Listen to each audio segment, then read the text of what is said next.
Minha gente, olha, vocês sabem que minha rotina aqui é a seguinte: eu chego de manhã cedo, aqui na hora que dá, né? Mas sempre antes das 7h30. E a minha missão nesse período que antecede ao programa é dar uma panorâmica, né? Passar os olhos pelos jornais. São 4 jornais que eu compro todos os dias de manhã e tento ali capturar alguma coisa que, somada ao que eu já trago da véspera, do Jornal da Band, da leitura de outros veículos, possa produzir aqui alguma dissertação minimamente aproveitável para esse bate-papo matutino. Bom dia para você também, Carla Bigato, que sentou agora. E tem dia que é um horror, porque você lê para lá, lê para cá, lê de cima, lê para baixo, procura a página lá no fundo, escondidinha, nota pequena, e não vem nada. Não vem nada porque no que a gente está acompanhando aqui, o noticiário, especialmente o noticiário político, o Brasil está... ontem faltavam 60 dias exatamente para a eleição, portanto hoje faltam 59 dias para a eleição presidencial, eleição para o Congresso, para governador, para deputado estadual, para senador, essa coisa toda, e o noticiário está todo em cima disso. E o que está em cima disso é um blá blá blá que ainda não aponta para nada de muito consistente no que diz respeito ao que cada uma dessas excelências que estão aí na disputa presidencial, são 14 candidatos, né? O que cada uma dessas excelências pretende fazer se chegar lá, né? São raras os pronunciamentos que colocam ali projetos objetivos, com recursos, de onde virão, de que maneira, com que prazos, né? Por enquanto, eu não sei, não chegaria a dizer que isso é uma característica geral da política no mundo em períodos como esse. Eu acho que nós temos hoje aqui no Brasil, especialmente nesta eleição, mas eu diria que esse é um traço que está presente de forma muito acentuada em todo o processo político brasileiro, em que os candidatos se comunicam com a população em apenas 5% do seu tempo e o resto do tempo comunicam-se entre si ou com suas estruturas partidárias. Vejam que o debate, se é que podemos chamar dessa forma, até agora, em toda essa campanha ou pré-campanha, é quem se alia com quem ganha minuto de quem na televisão, quem gosta de quem não gosta de quem, né? Eles ficam discutindo do umbigo para dentro. Repito, talvez esta seja uma característica que possamos encontrar em outras sociedades democráticas, mas eu acho que nessa intensidade que faz com que nós estejamos a 59 dias da eleição, agora com o panorama eleitoral, com o panorama das composições, das candidaturas já definidas, ainda assim, a 59 dias da eleição, se eu perguntar para você assim, diz para mim qual é o projeto de governo do candidato A, B, C ou D para a área da educação. Ele não tem. Ou se tem, está guardado em algum lugar, porque ele não contou para ninguém. Tá bom, a educação é complexo e tal, bababá. Aí você pergunta, então me dá aqui um panorama na área da segurança. Me dá o projeto para a área da segurança. Você tem enunciados. Vou botar para quebrar, eu sou bambambam, prendo e arrebento. Você não tem que dizer, não, olha, na área da segurança eu vou fazer o seguinte, eu vou federalizar, vou mandar um projeto no segundo dia de governo federalizando os crimes de sequestro, como é nos Estados Unidos, por exemplo. Sequestro nos Estados Unidos é um crime federal, desde os anos 20 do século passado. Ok, eu vou mandar um projeto de reforma do Código Penal, aumentando não sei o que as penas. Eu vou mandar um projeto reforçando a ideia de reduzir a maioridade. Tá bom, não tem ninguém que tenha se colocado em relação a isso de uma maneira clara como projeto de governo. Estou falando de uma área específica. Falei de uma educação, eu estou falando de segurança. Bom, então tá bom, não tem segurança, é complicado, não tem educação que é complicado. Então, e que tal saúde? Procura aí, me digam aí qual é o projeto para a saúde de qualquer um dos 14 candidatos que estão há 59 dias da eleição. Muitos dirão que é da dinâmica do processo que a coisa seja assim. Ninguém fala nada de concreto para a sociedade, embora entre eles se mostrem diferentes ou pretendam se mostrar diferentes uns dos outros. Assim não fosse, não seriam 14, seriam 2, seriam 3. Se tem 14, é porque tem 14 pensando diferente uma maneira de governar o Brasil. Quais são as diferenças de governo entre estas figuras? Estas diferenças têm que ser medidas por propostas, por planos, por ideias objetivas, né? que apresentem seus fundamentos, suas razões, a origem dos recursos, os prazos em que serão implementadas.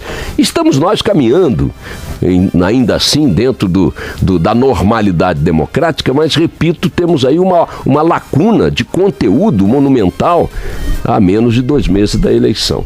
Uma prova concreta disso, bem concreta, eu vivi ontem mediando um debate no 7º Encontro Nacional das Águas, aqui em São Paulo, que é o maior evento anual realizado por várias entidades do setor ligadas a saneamento, né, também na área de infraestrutura, e que discutiu aqui em São Paulo, pretendeu discutir aqui em São Paulo, fazer um debate entre os representantes das principais candidaturas à presidência da República e representantes estes incumbidos dentro dessas candidaturas de elaborar os programas de governo desses candidatos para a área de saneamento e água.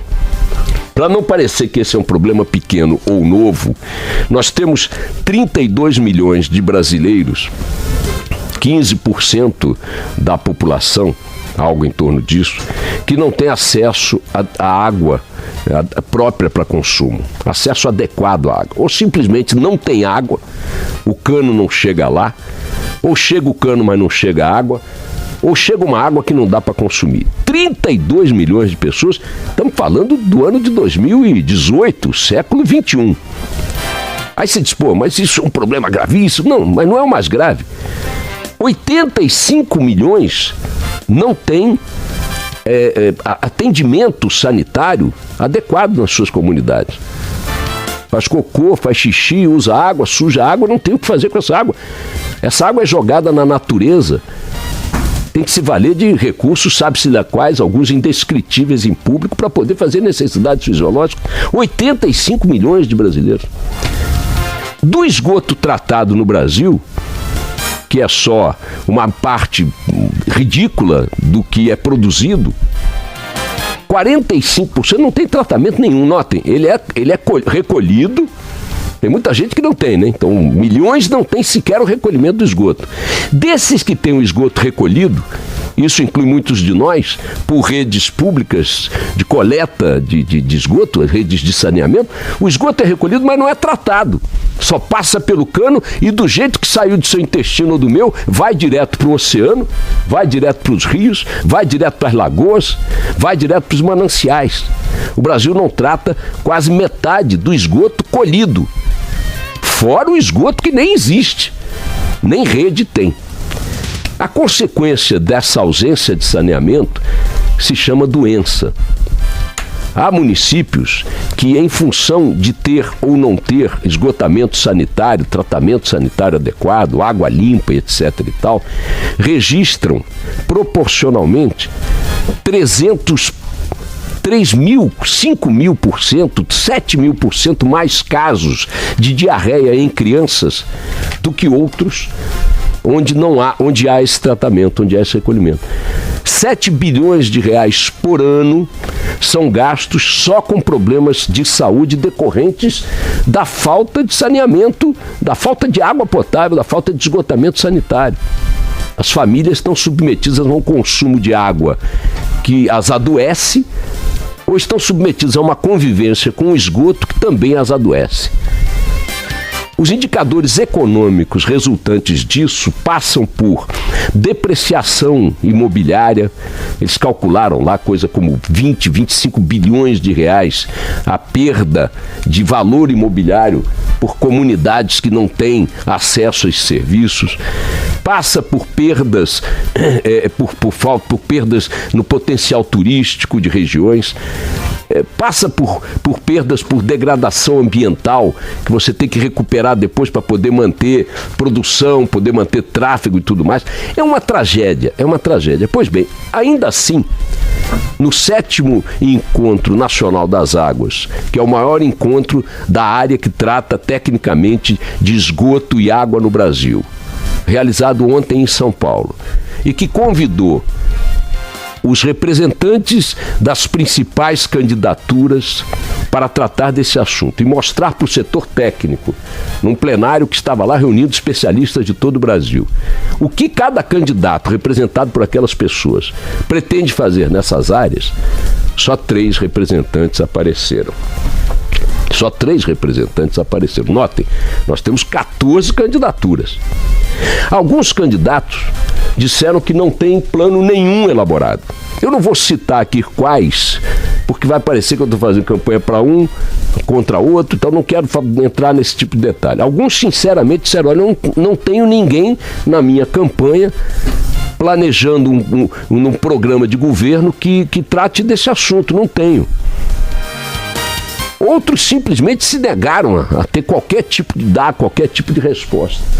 De tal forma que de 14 candidatos a nos governar daqui a 4 meses, faltam 4, 5 meses para o cara tomar posse, que dia 15 de janeiro é quando o próximo presidente vai tomar posse, o cara ele não tem noção zero sobre este tipo de assunto, e eu repito, também não devem ter sobre outros assuntos que nos afligem no dia a dia no Brasil real.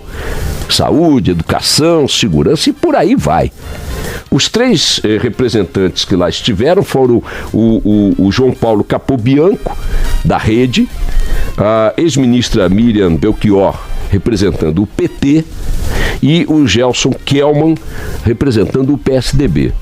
3 entre 14 partidos assumiram e lá estiveram dizendo, olha, na nossa área temos esta ideia, ainda que se possa dizer que como plano de governo propriamente dito, eu como mediador do debate vi algumas coisas concretas, mas não vi programas muito concretos. Sem dizer quem propôs o quê, para não ficar aqui fazendo, repito, nenhum tipo de campanha, há quem tenha ali sugerido a apropriação de uma parte das reservas internacionais do Brasil para programas de infraestrutura, incluindo saneamento e água. Outro representante disse que o seu candidato vai trabalhar já tem um programa de empoderamento das prefeituras para que elas tomem a liderança dos programas de saneamento e água nos municípios, porque é o que a Constituição determina. Quem manda em água, quem manda em esgoto no seu município é a prefeitura, mas muitas não têm, aliás, muitas não, 90% das prefeituras não tem sequer plano de saneamento, porque não tem recurso, porque não tem material humano, não tem material técnico, porque não tem orientação federal e tal, e ficam subordinados às companhias estaduais, que muitas vezes estão cuidando das capitais, não cuidam de periferia, não cuidam de bairros pobres, etc. e tal. Outro propôs também que se fizesse aí uma reforma importante na legislação para poder simplificar as parcerias com o capital privado, parcerias, privatizações, associações, enfim, esse tipo de coisa. Mas é pouco se você considerar, repito, que estamos há 4 meses da chegada de alguém ao Palácio do Planalto com a responsabilidade de cuidar do Brasil nessa e em outras áreas gravíssimas. Então vamos torcer para que amanhã no debate da Band, com 8 candidatos participando desse debate, a partir das 10 horas da noite, o primeiro debate entre os candidatos à presidência da República da atual campanha, a gente possa ter algo que avance um pouco nessa direção de nos permitir entender o que essas pessoas, homens e mulheres que estão na disputa, têm a nos oferecer, caso lhe concedamos o voto que os levará ao Palácio do Planalto, repito, daqui a 4 meses. Porque até agora, minha gente, 0. Vamos nessa.